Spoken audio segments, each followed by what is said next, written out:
Are the Philadelphia Eagles frauds? Well, I understand that might seem a little bit of like an overreaction, but just hear me out. This Philadelphia Eagles team is definitely not the team that you think they are. But before I get a ton of hateful comments in the comment section below, hear me out, watch the full video, and then let me know in the comment section below. I want to answer a couple different questions in this video. Number 1, are the Eagles legitimately frauds? Number 2, is this defense that bad? And number 3, can this team truly contend against a team like the San Francisco 49ers? Well, I'm going to answer those questions plus about 50 other questions in today's video. So if you are ready for that, let's hop into it. Now, whenever I do a video about a specific team, the first thing I like to really do in these videos is just briefly cover some stats to kind of set the groundwork for what I'm going to talk about. And when studying some different unique stats about this Philadelphia Eagles offense and defense, I was kind of surprised. Not necessarily surprised about the offense. The offense is, of course, phenomenal. Offensively, they average 27.4 points per game, which is the 4th highest in the NFL. They average 3.2 touchdowns per game, which is the 6th highest in the NFL. Their third down conversion rate is number 3 in the NFL. Their fourth down conversion rate is number 1 in the NFL. And they rank number 9 in yards per game.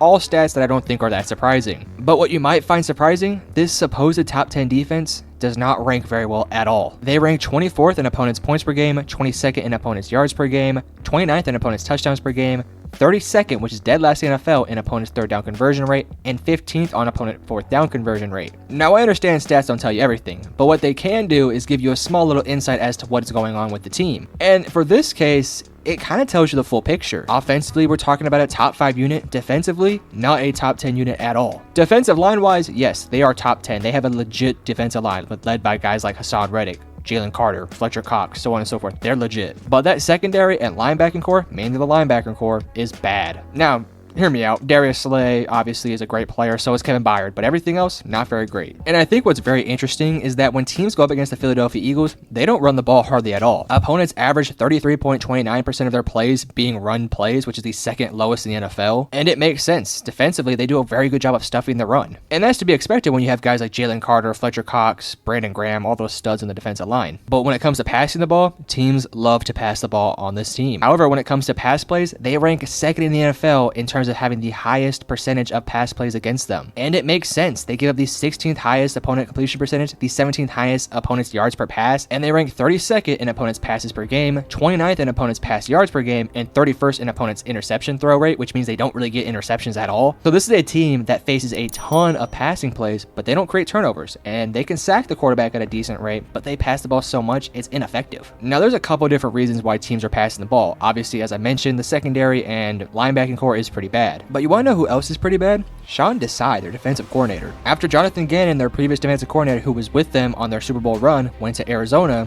everyone thought that was a great decision because everyone was blaming Jonathan Gannon. And I'm not here to defend Jonathan Gannon. I thought that he was a decent coordinator, but definitely not worthy of a head coaching job. But I'll give him credit.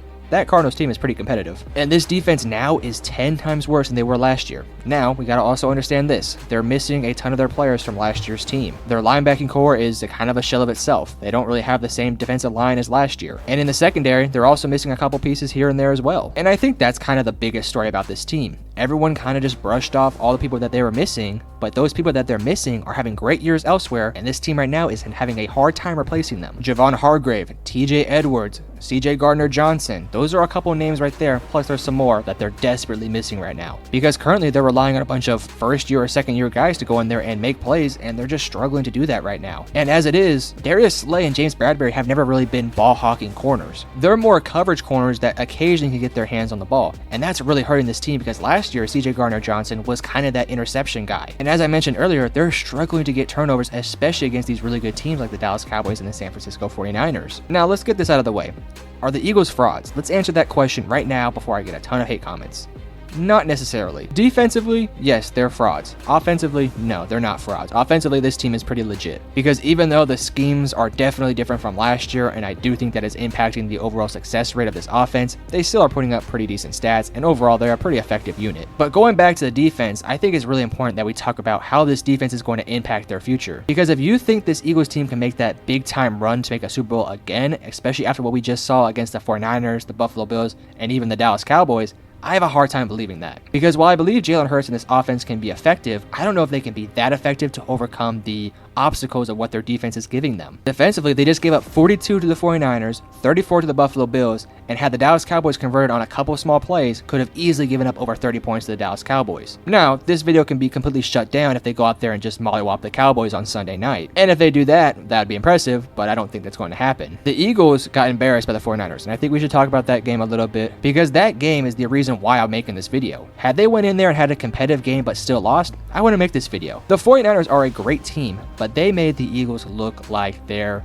bitch, let's just say that. And well, yes, that kind of stuff is going to happen here and there, and yes, the 49ers are just that good of a team, but when you're the Philadelphia Eagles and you have hype to potentially make the Super Bowl, you don't get bitched around like that. You're going to go in there, have competitive games, and whether you win or lose, you can live with that. If the score was 42-39 or 42-30, again, like I said, I'm not making this video, but that is the biggest beatdown I've seen this Philadelphia Eagles team have ever since really Jalen Hurts has been their quarterback. And if you were to ask me who I think is going to win the NFC now, I think it's the 49ers. And I kind of have a hard time thinking it's anyone else, because we saw what that 49ers team did to Dallas. I'm getting a little bit off subject here, but going back to the Eagles, I have my concerns. Even offensively, I have my concerns. The play calling is not that good. Last year, this Eagles offense was so effective because Shane Steichen knew the strengths and abilities of what Jalen Hurts is good at. He knew that Jalen Hurts was not necessarily a sit-back pocket passer who's going to make first read, second read, third read type plays. Can Jalen Hurts do that? 1000%. I'm not saying he can't do that. But if you as a defense can shut out everything else and make Jalen Hurts be that pocket passing quarterback who's going to have to make the 1, 2, 3 reads, you're going to win a lot of games. Because what makes Jalen Hurts so great is that he's athletic, he can read the defense pretty well,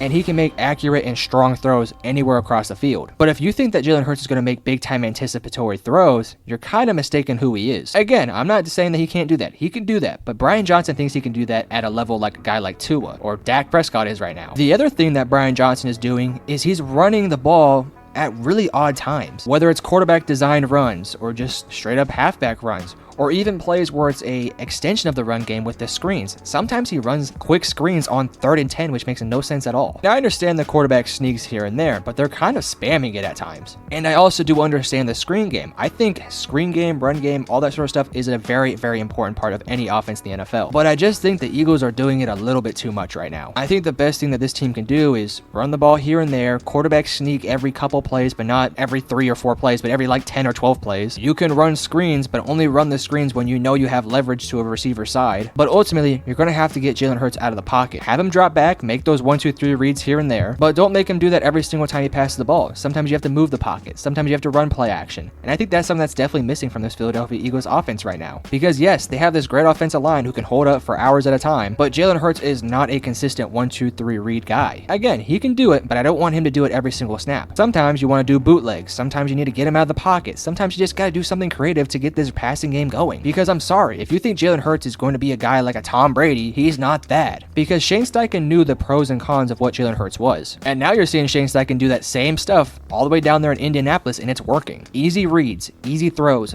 bootlegs, play actions, quarterback sneaks when it needs to happen. Same thing with screen game. And would you behold, that offense was clicking. Because Shane Steichen had it down to an absolute science of when to run these plays and how to run these plays. He didn't have Jalen Hurts be this drop back quarterback who's going to make a ton of reads on the field. He's going to make 1 or 2 simple reads, whether it's looking off a safety, looking past a linebacker, throwing a ball at a certain spot. Jalen Hurts was great at that because Shane Steichen taught him how to do that at an extremely high level. And this is me not saying that Shane Steichen is making Jalen Hurts, because ultimately Jalen Hurts is a phenomenal quarterback, and you can see this year he's still an MVP candidate without Shane Steichen. This is me saying that Shane Steichen made Jalen Hurts' job 10 times easier, and it made that offense 10 times better. To me, it appears right now that Brian Johnson has a bit of a lack of trust for Jalen Hurts and what he can do. I think that he thinks that this is a more run-heavy offense, which I can tend to agree with, especially when you have that good of an offensive line. But ultimately, sometimes you got to go into a bit of a dogfight in the passing game. And Philadelphia likes to run down the clock. They like to win that time of possession. That's why they like to run the ball. I understand that. You can still do that with the pass game. And I'm not saying you go out there 3 straight passes, 3 straight drop back, easy reads for Jalen Hurts. I'm not saying that. I'm also not saying to go away from the screens or the quarterback design runs or even the run game. I'm saying you still go with that, but you find an effective quantity of doing those plays. And sometimes you got to mix it up, because right now this Philadelphia Eagles offense, I'm not going to say it's predictable, but it's kind of easy to understand. What they're doing is not necessarily too complicated, and when you have a talented team on the opposing side who's just as talented as you, like a 49ers, like a Dallas, like a Kansas City, like a Buffalo, it's going to be a closer game than what you might like. And because they're winning games, that obviously tells you that this Philadelphia Eagles team is that damn good. But what what concerns me is when you're in a talent deficit, which they were against the 49ers, you got smoked. You also got outcoached, you got outplayed, you got outclassed, you got out everything. And they did that in your hometown. What we saying, bro? So to kind of finish this video off, let's just kind of summarize what I've talked about in this video, and then we'll kind of go from there. Defensively, they are massive frauds. How can you fix those issues?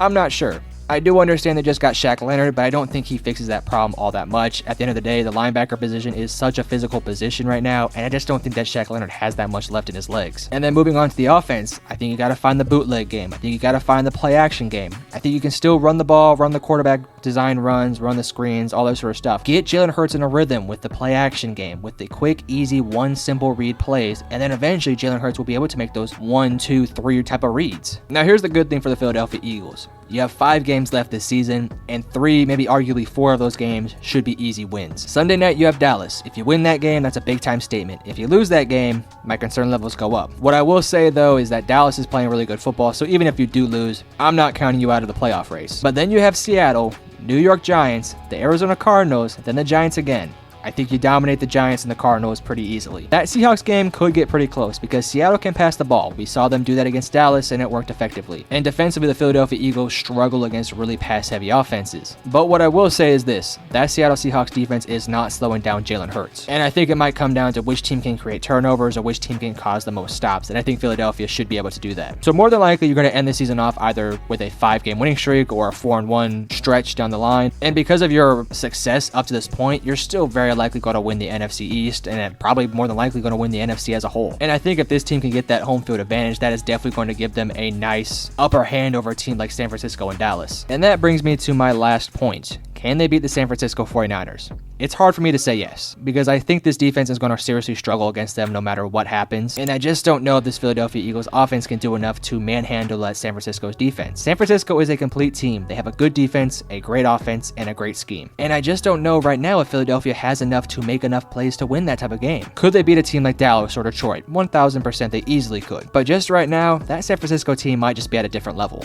So I'm going to end the video off on that note. Let me know in the comment section below what you guys thought of all the points I've made and whether you agree or disagree. At the end of the day, if you do have disagreements, let me know in the comment section below and we'll have a discussion down there. I have no problem debating my points and your points. And if you did enjoy the video, make sure to hit that like and subscribe button because it would help me out a ton. As well as if you know any family or friends who might like NFL content, make sure to share this video to them. But I love you guys. Peace.